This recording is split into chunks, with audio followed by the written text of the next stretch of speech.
भावना का क्या महत्व है,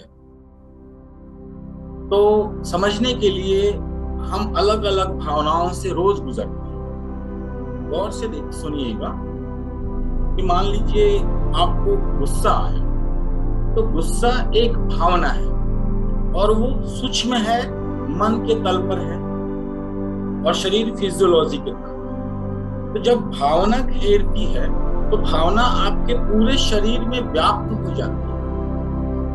आप समझिए कि एंजाइटी आई, तो एंजाइटी माइंड में है और वह पूरे शरीर में व्याप्त हो गई एंजाइटी, और कंटिन्यूअस चलती रहे तो वह एक ऑर्गन का केंद्र बिंदु पकड़ लेती है।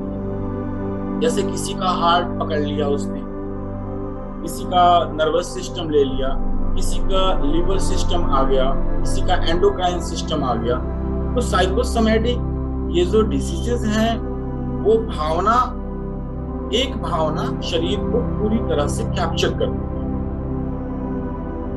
तो जो सूक्ष्म है वो व्याप्त है और उसके अंदर में स्थूल है। ऐसी हमारी संरचना है।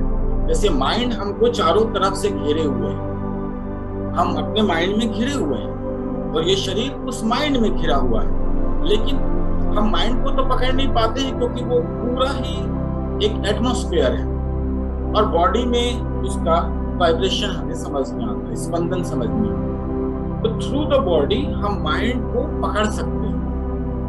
सीधा माइंड को कैप्चर करने पर माइंड नहीं पकड़ में आता, लेकिन थ्रू द बॉडी हम पकड़ सकते हैं। कैसे कि अगर कोई भावना व्याप्त होगी शरीर में, तो तंत्र का एक सिद्धांत है, तंत्र मतलब सिस्टम, तंत्र का सिद्धांत है कि अगर कोई भी वाइब्रेशन हो रहा है तो उसका केंद्र बिंदु होगा। शरीर में अगर वाइब्रेशन हो रही है तो उसका एक केंद्र बिंदु जरूर होगा। जैसे आपको कहें कि मुझे सिर दर्द है, तो अगर ऐसे कहें सिर दर्द है तो पूरा सिर ही हम संबोधन करते हैं कि सिर दर्द है।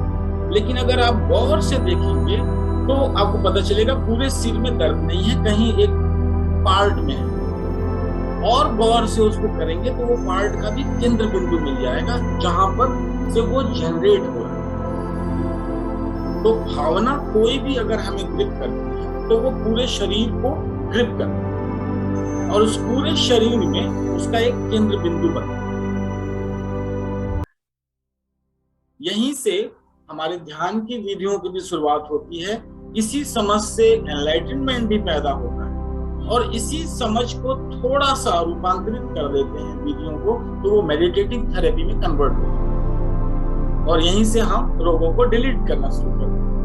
तो एक स्वस्थ ध्यान के लिए मन और शरीर का समन्वय होना बहुत जरूरी है। अगर सिर दर्द है तो आप ध्यान नहीं लगा सकते, पेट में दर्द है तो ध्यान कैसे लगेगा? तो ध्यान ठीक वहीं जा रहा है जहां पर पेन है, जहां दर्द है, तो हम उस ध्यान को और गहरे ले जाकर उसके केंद्र बिंदु की तलाश करें और इसी भावना से हम एनलाइटनमेंट की तरफ बढ़ जाते हैं। तो शरीर में होने वाली प्रत्येक बीमारी हमारे समाधि का एक उपाय है। ये बहुत ही गहरी दृष्टि है तंत्र की, जिसको हम एल्केमी भी कहते हैं। एल्केमी का मतलब होता है कि किसी भी चीज को किसी भी चीज में ट्रांसफॉर्म कर दो। तो अगर हम भावना, उससे उत्पन्न ऊर्जा, ऊर्जा से उत्पन्न हुआ शरीर में संवेदन और शरीर के संवेदन का एक केंद्र, हम यही ध्यान लगा, तो यही बीमारी हमारे आत्मज्ञान का स्रोत बन जाए।